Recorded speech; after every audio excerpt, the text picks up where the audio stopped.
Salut la famille et bienvenue au deuxième épisode d'Inspirons-nous les uns les autres en collaboration avec Summit View 360.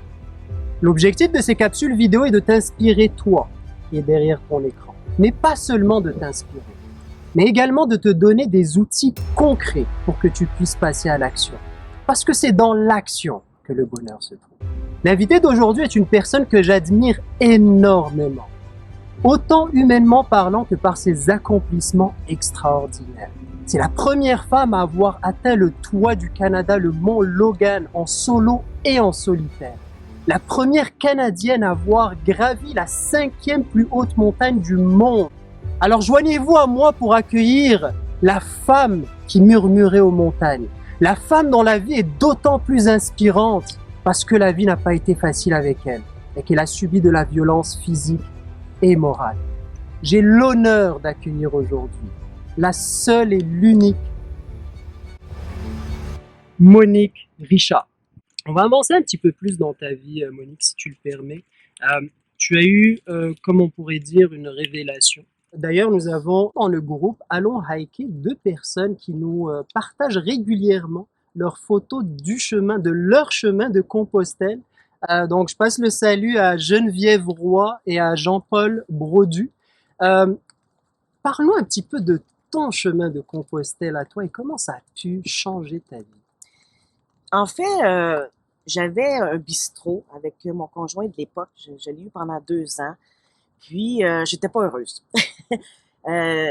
Pour moi, c'était pas ma tasse de thé.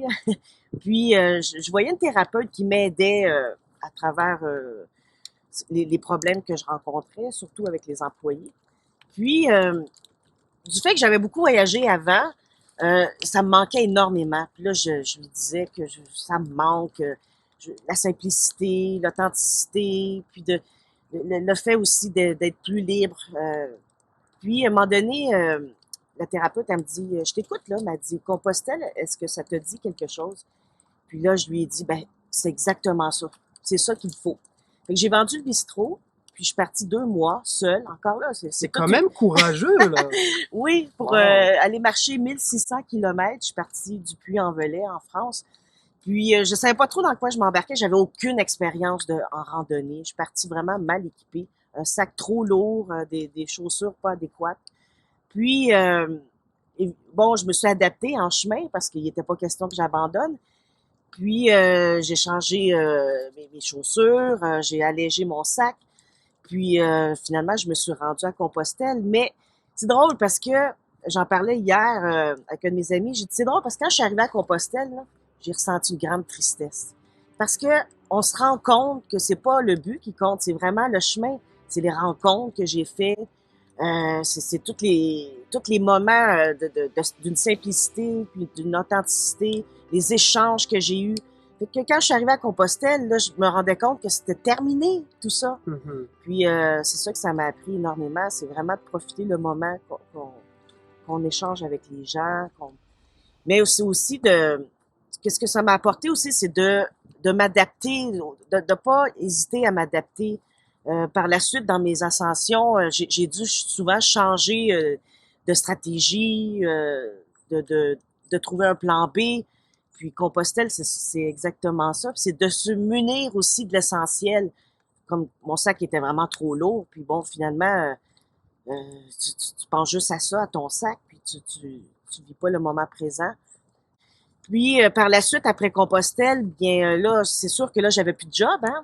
J'avais vendu le bistrot. Fait que j'ai dit, bon, je vais faire quoi?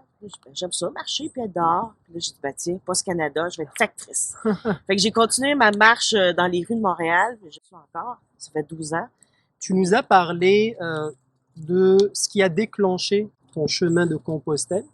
Ça a été le moment où tu étais propriétaire de ton café buanderie. Je me demandais, est-ce que tu aurais la même flamme que tu as présentement si tu n'aurais pas vécu cet épisode du café buanderie? Oui, parce que j'ai voyagé avant, beaucoup en Europe. Puis ce sentiment de liberté-là, le fait que j'ai été opprimée dans mon enfance, ça a toujours été comme une quête, la liberté.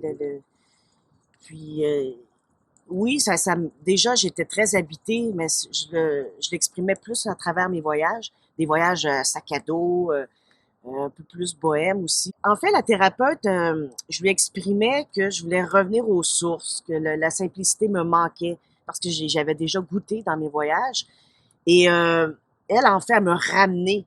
Ok. Puis bon, c'est sûr qu'après Compostelle, là, je me suis dit, ben là, je vais plus m'éloigner de ces besoins de liberté-là, d'authenticité. Parce que je m'étais perdue avec le bistrot, là. C'était pas moi. Puis, fait que là, avec Compostelle, c'est comme ça m'a ramené sur mon chemin à moi. Puis par la suite, j'essaie toujours d'y rester. En fait, c'est mon repère, là. Le chemin de Compostelle, tu sais, c'est mon repère. Ça a été une parenthèse dans ma vie, mais c'est comme mon repère à me dire, gars, Monique, éloigne-toi pas de ce chemin-là, c'est ça que tu as besoin. Concernant ton travail que tu avais finalement en tant que gestionnaire du Café Buanderie, euh, plein de gens ne vivent pas justement leur légende personnelle pour en revenir à l'alchimiste. Beaucoup de gens se trouvent affectés par la procrastination et le manque d'attention, qui sont d'après moi les deux plus gros fléaux de ce siècle.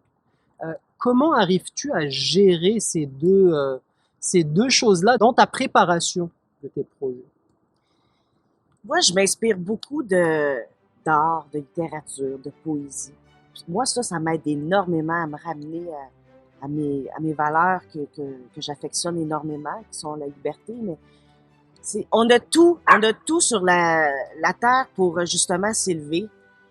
Si on peut pas monter des montagnes, mais on a quand même la musique, on a la poésie, on a la littérature, on a des grands écrivains, des grands compositeurs.